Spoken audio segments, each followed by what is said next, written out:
प्यारे विद्यार्थियों, आज के इस वीडियो में हम 2D जो एक्सरसाइज चल रही थी उसकी कुछ और प्रॉब्लम के बारे में डिस्कस करेंगे। तो देखिए, प्रॉब्लम नंबर 3 है।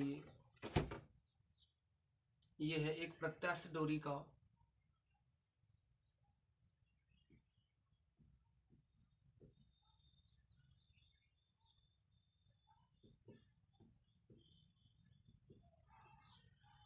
एक तरह स्थिर है और दूसरे एक प्रत्यास्थ डोरी का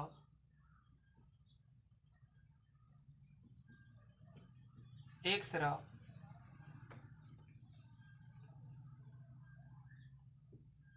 स्थिर है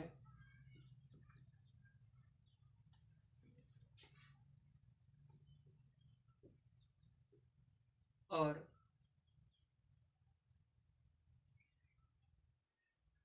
इसके दूसरे स्थिर सिरे पर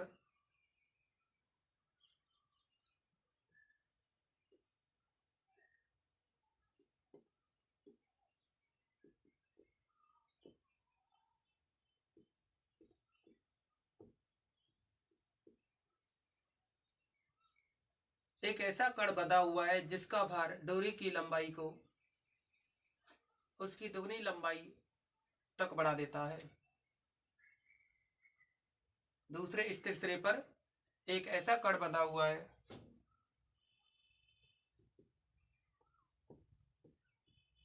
एक ऐसा कण बंधा हुआ है जो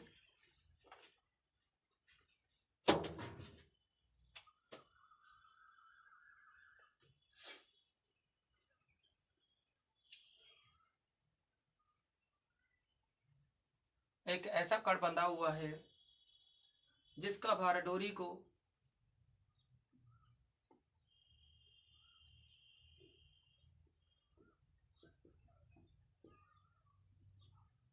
उसकी दोगुनी लंबाई तक बढ़ा देता है।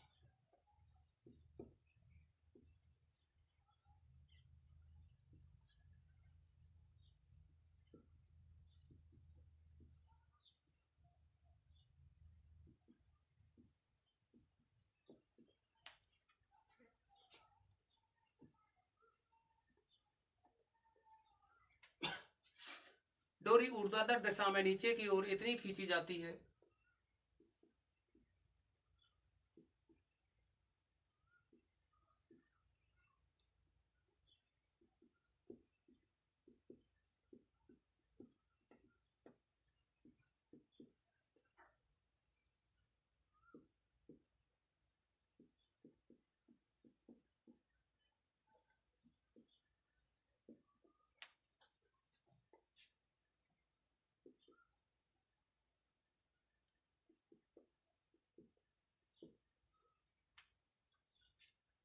कि वह अपनी स्वाभाविक लंबाई a की 4 गुनी हो जाती है।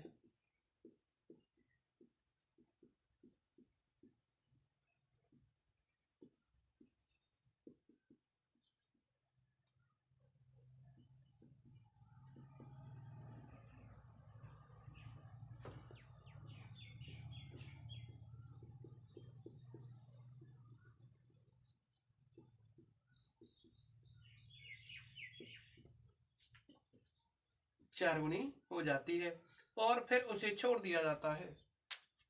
और फिर उसे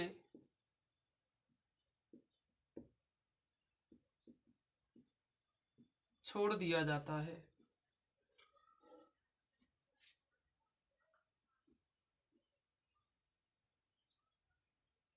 सिद्ध कीजिए कि कण उस बिंदु पर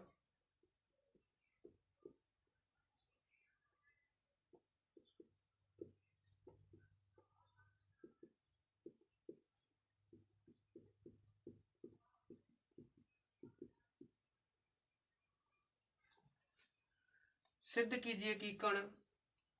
उस बिंदु पर √a/g 2√3 + 4π/3 √a/g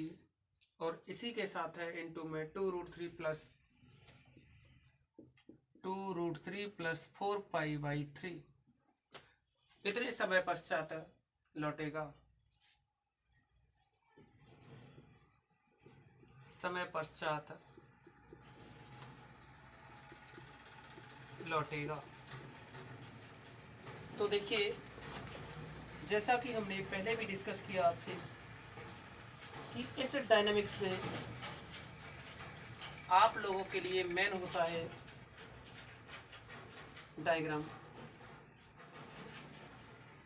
अगर डायग्राम या ये कहें कि ये जो थ्योरी है, जैसा भी क्वेश्चन दे रखा है, इसके कथन के अकॉर्डिंग आपके माइंड में थ्योरी सेट है या नहीं, इस पर डिपेंड करता है। तो देखिए, आपको बताते हैं, हालांकि यहाँ थोड़ा स्पेस कम रहेगा, फिर भी देखिए,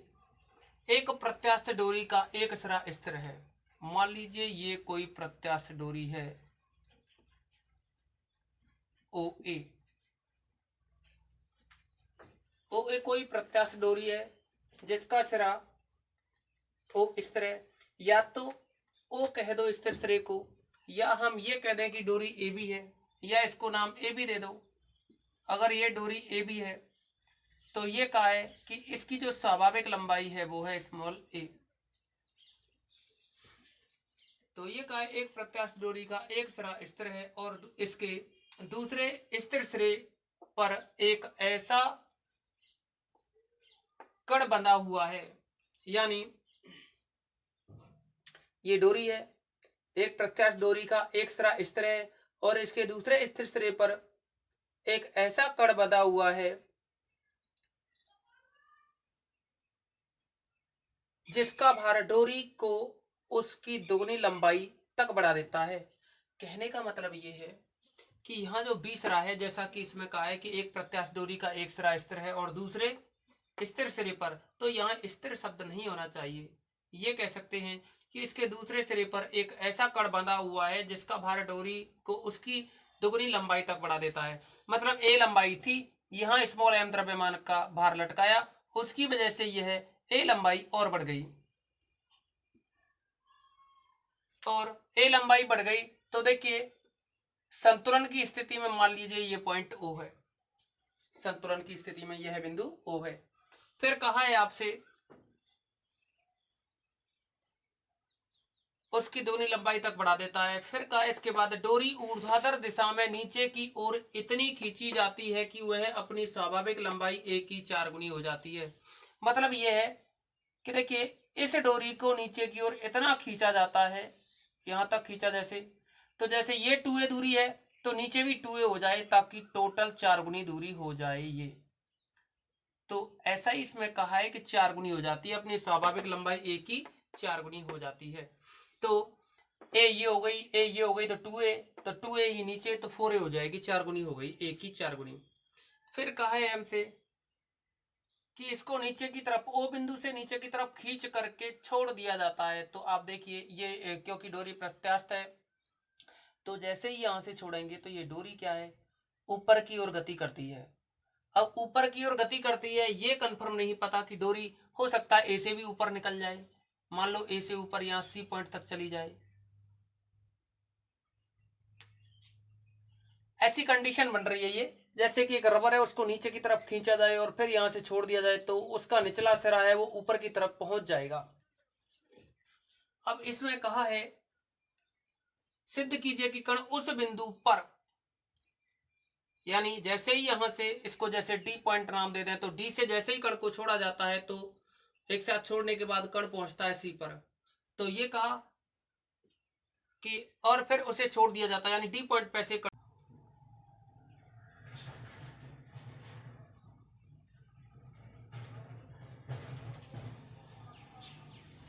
और फिर उसे छोड़ दिया जाता है। तो सिद्ध कीजिए कि कण उस बिंदु पर इतने समय पश्चात लौटेगा। कहने का मतलब ये है, कण को D से छोड़ा, छोड़ने के बाद कण A से ऊपर तक चला गया C पॉइंट तक, तो फिर C से वापस D पे आएगा। देखिए, D से छोड़ा C पे गया, C से पुनः D पे आएगा, तो जो टोटल टाइम होगा तो वह हमें निकालना है और वह इतना सिद्ध करके बताना है। तो देखेंगे आप इसमें माना डोरी A B is equal to A है,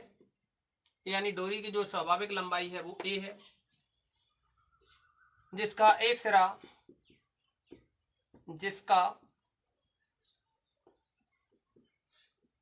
स्थिर सिरा ए है तथा दूसरे सिरे पर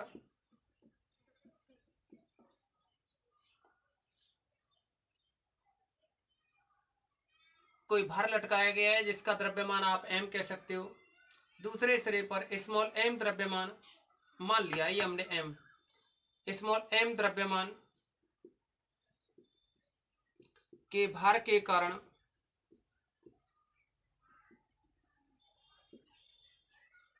डोरी में विस्तार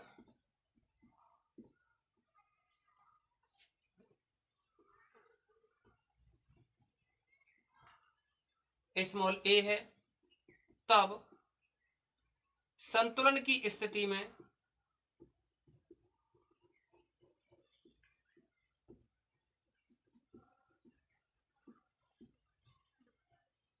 मान लीजिए डोरी में तनाव T है,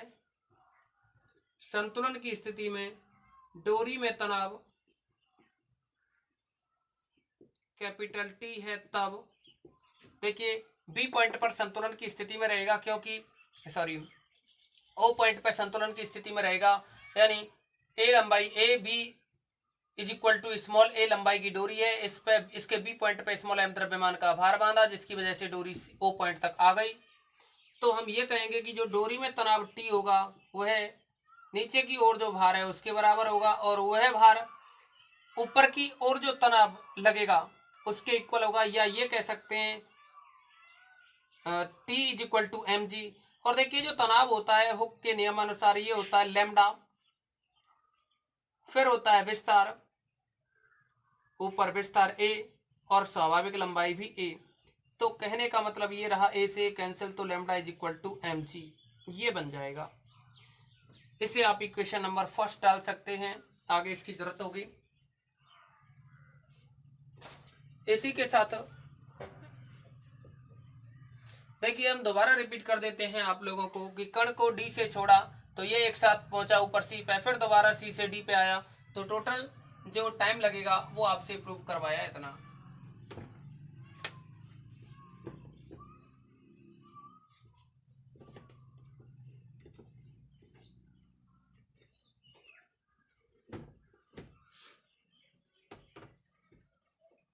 इक्वेशन नंबर फर्स्ट की जरूरत पड़ेगी।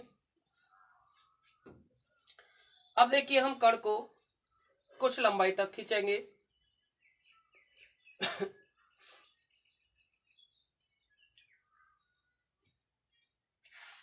कण को मान लीजिए OD is equal to 2a distance तक नीचे की तरफ खींचा जाता है।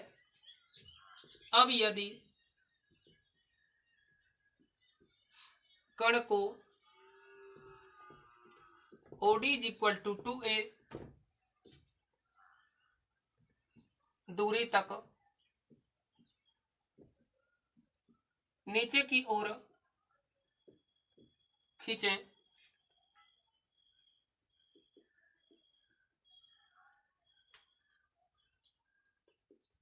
और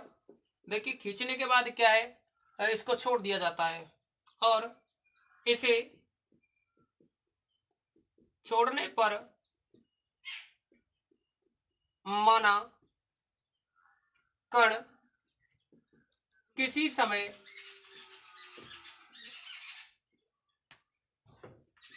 देखिए यहां से कण को छोड़ा तो मान लीजिए कण किसी समय OP is equal to X दूरी पर, किसी समय OP is equal to X दूरी पर है,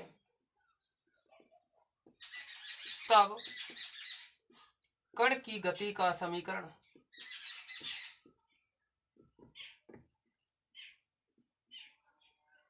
तो देखिए ये बनेगा md2x upon dt square is equal to भार mg minus T.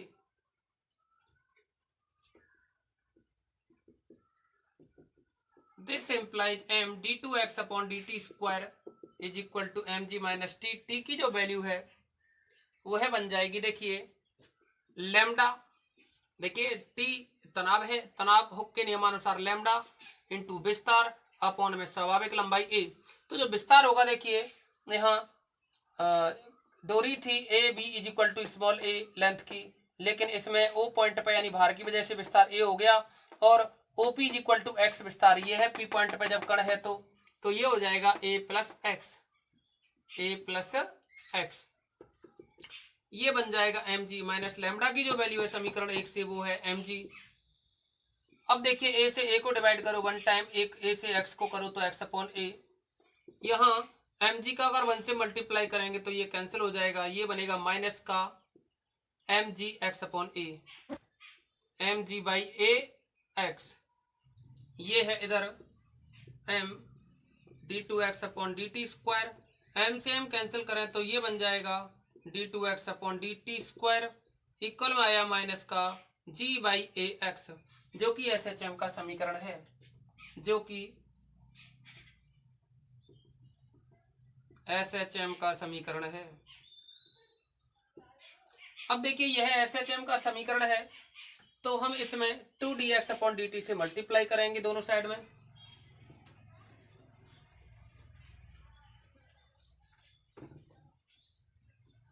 To D x upon D T से मल्टीप्लाई करें तो ये बन जाएगा,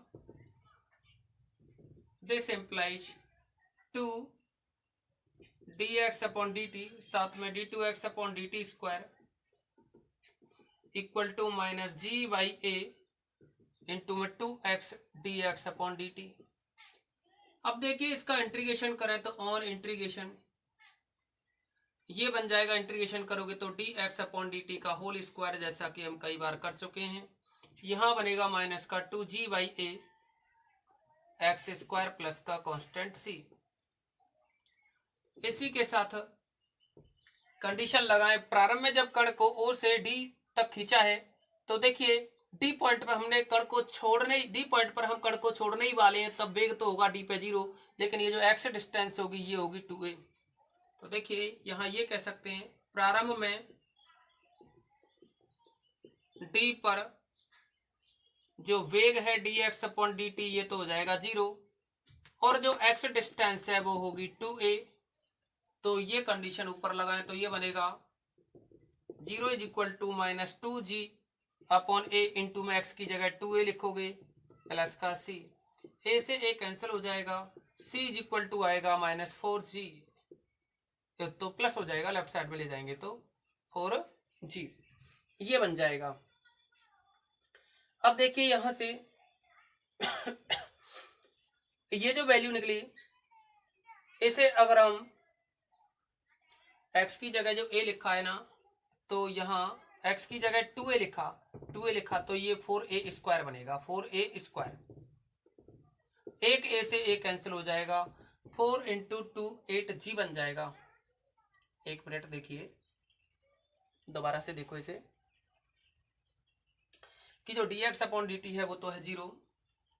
dx अपॉन dt 0 और x is equal to 2a, तो ये 0 रखा, माइनस का 2g अपॉन a आया, x की जगह 2a लिखेंगे तो 4a स्क्वायर होगा प्लस का c। अब देखिए एक a से एक a कैंसिल हो गया तो ये बना 8g,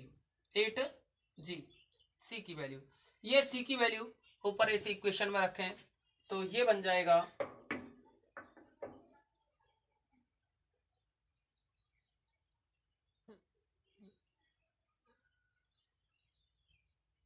सॉरी विद्यार्थियों, यहाँ जैसे ही आपने इंटीग्रेशन किया है तो ये जो 2 है तो यहाँ 2 नहीं आएगा, इंटीग्रेशन करोगे तो 2 नहीं आएगा, ये तो ये रहेगा 4g c की वैल्यू। अब देखिए c की वैल्यू को ऊपर इस इक्वेशन में रखें तो ये इक्वेशन बन जाएगी, जैसे ही c is equal to 4g लिखोगे तो ये बन जाएगा, this implies dx upon dt का whole square equal to minus g by A X square plus c की वैल्यू है ये 4g। अब यहाँ से dx अपॉन dt निकालें तो स्क्वायर रूट लिया जाएगा, लेकिन पॉजिटिव नेगेटिव आएगा, तो ये देखिए यहाँ से g कॉमन लें जैसे ही जी कॉमन लेंगे तो यहाँ से रहेगा 4, माइनस में आएगा ये एक्स स्क्वायर अपॉन ए, एक्स स्क्वायर अपॉन ए। अगर आप इसमें ए है जो एलसीएम लेना चाहें इसका, तो ये बन जाएगा इक्वल टू, देखिए नेगेटिव चिन्ह ले रहे हैं क्योंकि नीचे से ऊपर जाएंगे तो इसके घटने की दिशा में, तो माइनस में ले रहे हैं, ये आया माइनस का जी बाई ए, एलसीएम और ले रहे हैं साथ में तो ए इसके साथ सेट किया, ये बन जाएगा 4a माइनस एक्स स्क्वायर। अब इसको सेपरेट करें, तो सेपरेट करने के साथ साथ इसका इंटीग्रेशन भी करना है। ये लिखा जा सकता है, देखिए ये है D x upon D T, तो डी एक्स के अपॉन में इस टर्म को लाएं 4a माइनस एक्स स्क्वायर को, यानी डी एक्स अपॉन में माइनस सहित ला रहे हैं तो माइनस का, और ये है 4a minus x square root और है इस पर। अब देखिए यहाँ जो माइनस जी बाई ए है इसको राइट साइड में ही लिखें, प्लस का जी बाई ए, क्योंकि माइनस को तो लेफ्ट साइड में ले आए, square root of G by A साथ में डी टी। अगर इसका भी इंटीग्रेशन करें तो आप समझेंगे, 4a को आप लिख सकते हो, यहाँ जो 4a है इसको लिख सकते हो 2 रूट ए का whole square minus x square और स्क्वायर रूट, और देखिए ये डी एक्स अपॉन माइनस में, इस तरह से लिख सकते हो। और इसका जो इंटीग्रेशन होता है आप जानते हैं, इसका इंटीग्रेशन ये बनता है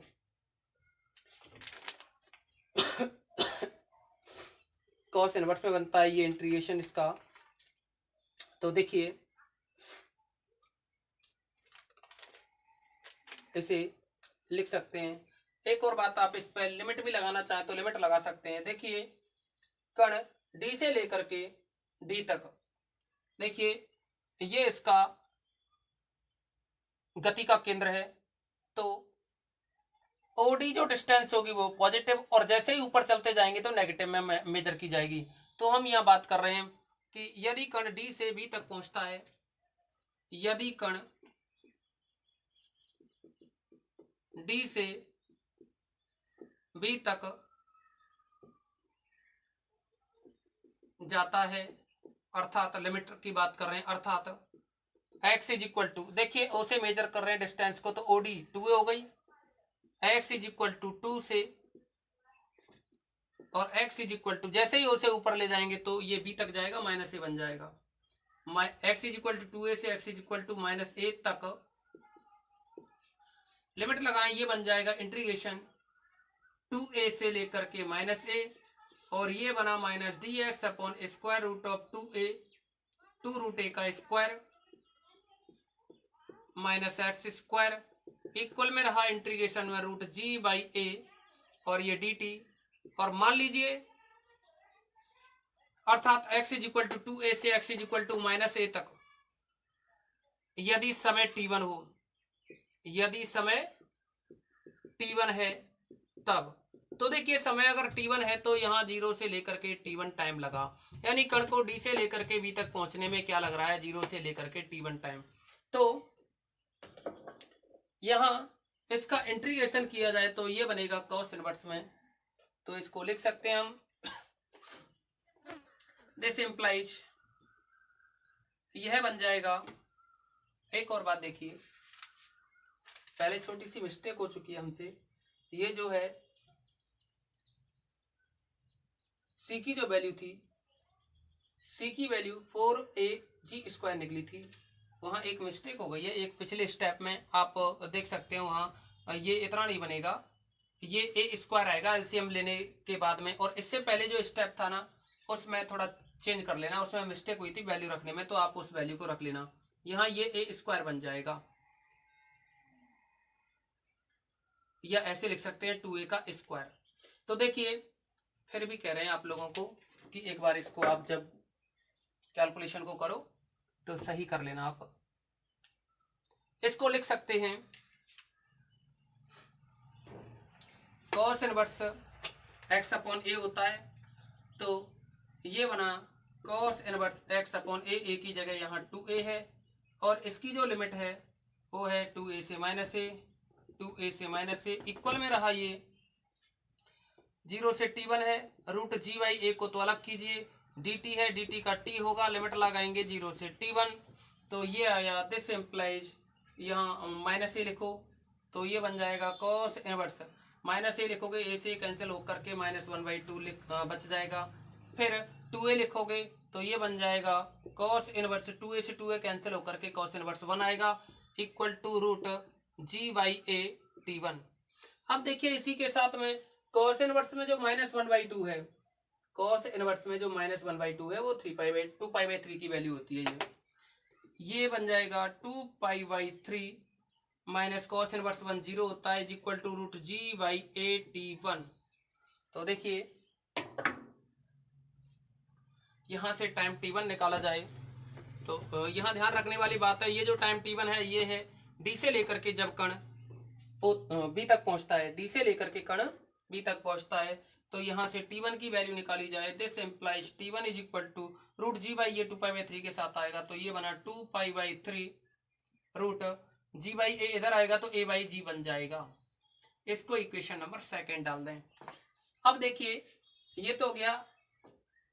इक्वेशन नंबर 2। इसी के साथ हम बी पॉइंट पर वेग की बात कर रहे हैं। बी पॉइंट पर वेग की बात इसलिए कर रहे हैं क्योंकि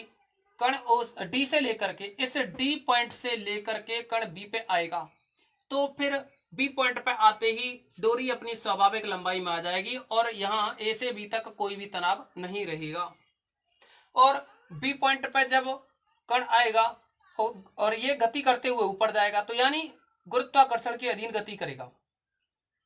तो सबसे पहले हम बी पे वेग निकाल रहे हैं, तो बी पॉइंट पे वेग निकाल रहे हैं क्योंकि कण को यहां से छोड़ा है, बी पॉइंट पे आएगा तनाव खत्म हो जाएगा डोरी में से, क्योंकि ए बी दूरी रह जाएगी और ए बी स्वाभाविक लंबाई है, तनाव खत्म हो जाएगा। दोबारा सुनिए, डी पॉइंट पे छोड़ा तो बी पॉइंट पे आने के बाद तनाव खत्म हुआ, लेकिन ये ऊपर तक जाएगा कण, तो माना सी पॉइंट तक गया। फिर सी पॉइंट तक के लिए हम इसका टाइम निकाल रहे हैं कि कितना टाइम लिया। तो इसे निकालने के लिए हम सबसे पहले यहाँ बी पॉइंट पे वेग निकाल रहे हैं। पुनः बी पर अर्थात x is equal to -a पर वेग, देखिए एक dx/dt² इज इक्वल टू, आपने एक इक्वेशन लिखा था, माइनस में लिया था तब, तो माइनस की बात कर लो या फिर प्लस की बात कर लो, ये आया स्क्वायर में लिख रहे हैं हम, तो 4a² - x²। तो आप इसमें वैल्यू डालें तो ये बन जाएगा वेग dx/dt का square is equal to g/a 4a² - x², तो x की जगह -a लिखोगे, -a का स्क्वायर a स्क्वायर ही रहेगा। ये बन गया g/a इंटू में 3a², एक a कैंसिल हो जाएगा, ये बन गया 3ag। तो देखिए dx/dt की बात करें अर्थात जो वेग आएगा यहाँ से स्क्वायर है, स्क्वायर रूट ले लिया जाएगा यहाँ, तो ये हो गया बी पॉइंट पर वेग। अब देखिए यहाँ इस कंडीशन को लिखें कि कण, क्योंकि यदि कण बी पर आता है तब डोरी में तनाव समाप्त हो जाता है, डोरी में तनाव नहीं रहता, जिसके कारण कण ए के ऊपर सी बिंदु तक गुरुत्वाकर्षण के अधीन गति करता है। कण ए के ऊपर सी बिंदु तक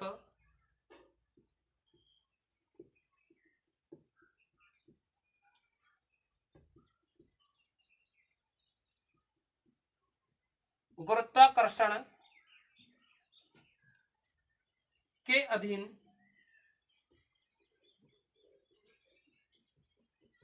गति करता है। तो देखिए गति करेगा कण, तो ऊपर जाकर के कहीं तो इसका वेग 0 होगा, अंतिम वेग, तो उस कंडीशन को लगाएं तो ये लिख सकते हैं हम अतः b बराबर u + gt।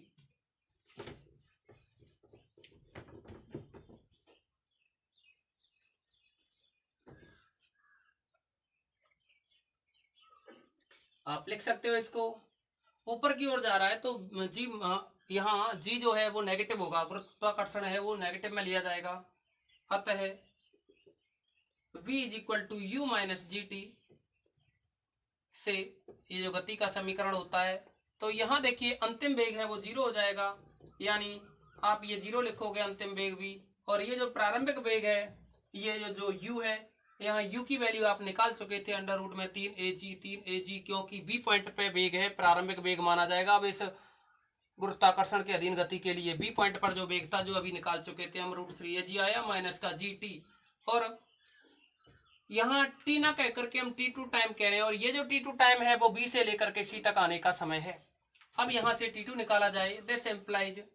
t2 is equal to, देखिए g से डिवाइड करेंगे, ये आएगा √3 AG अपॉन में g, तो ये बन जाएगा t2 is equal to, g से g कैंसिल, रूट टाइम, तो 3a/g रूट में आएगा। अतः d से लेकर के कण को c तक पहुंचने में जो समय लगा वो है,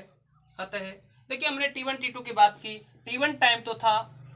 d से लेकर के b तक, और t2 जो टाइम है वो है b से लेकर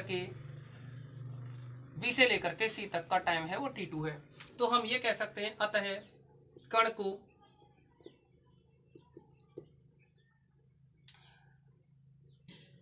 d से c तक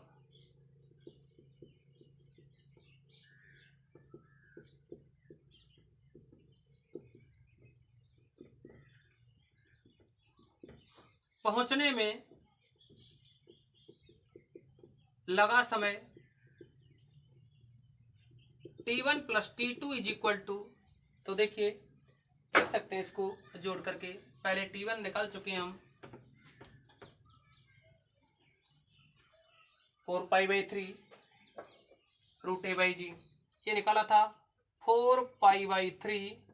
√a/g प्लस, और जो t2 की वैल्यू है वो है √3a/g।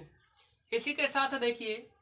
अब हम यहाँ ये कहें कि कण d से लेकर के c तक पहुंचने का टाइम तो ये निकल आया, लेकिन पुनः कण c से d तक आता है, पुनः यदि कण c से d तक आता है तब, या ये कह रहे हैं हम यहाँ ये कह सकते हैं, अतः कण को देखिए d से c तक गया, c से पुनः d तक आया, तो एक आवर्त काल हो जाएगा। अतः कण को एक आवर्त पूर्ण करने में लगा समय, यानी कण d से लेकर के c पे गया, c से पुनः d पे आया, तो देखिए जितना समय d से c तक लगेगा उतना ही c से d तक लगेगा, तो दोगुना कर सकते हैं, बराबर में 2 इंटू में t1 प्लस का t2, ये 2 इंटू t1 प्लस t2 की जो वैल्यू है वो है 4π/3 √a/g,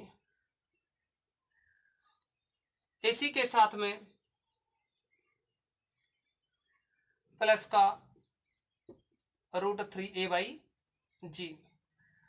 अब देखिए यहां से √a/g को बाहर निकाल सकते हैं, 2 आगे है, 2 आगे है